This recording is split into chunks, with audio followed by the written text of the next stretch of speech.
Doctor Babasaheb आंबेडकरांचा जन्म महोत्सव म्हणजेच भीम जयंती हा अतिशय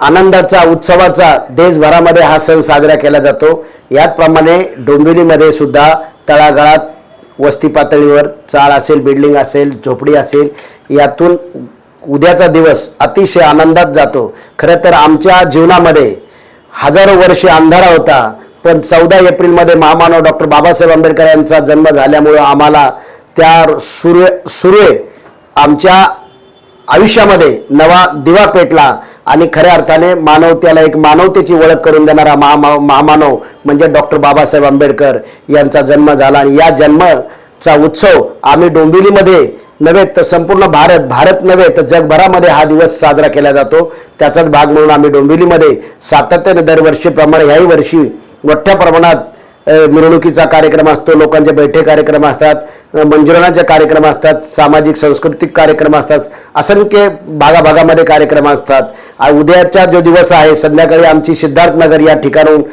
राहुल नगर या ठिकाणाहून, कोपरगाव इथून मोठ्या प्रमाणात फुले नगर असेल या भागातून मिरवणुका निघतात आणि पश्चिमेकडे येऊन महामानव डॉक्टर बाबासाहेब आंबेडकरांच्या पुतळ्यापाशी त्याचं महामानवाला वंदन करून तिथे विसर्जित केल्या जातात।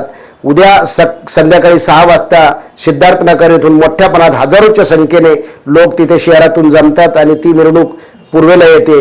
या ठिकाणी अशा प्रकारचा आमचा कार्यक्रम आहे आणि या निमित्तानं मी Republican Party of India Thane प्रदेश उपाध्यक्ष व कल्याण डोंबिवली झोपडपट्टी महासंघाचा जिल्हा अध्यक्ष या नात्यानं मी बाबासाहेब आंबेडकरांच्या जयंतीच्या निमित्ताने हार्दिक शुभेच्छा देतो आणि पुढील वाटचालीसाठी सर्व नागरिकांना पुन्हा एकदा जयंतीच्या हार्दिक शुभेच्छा।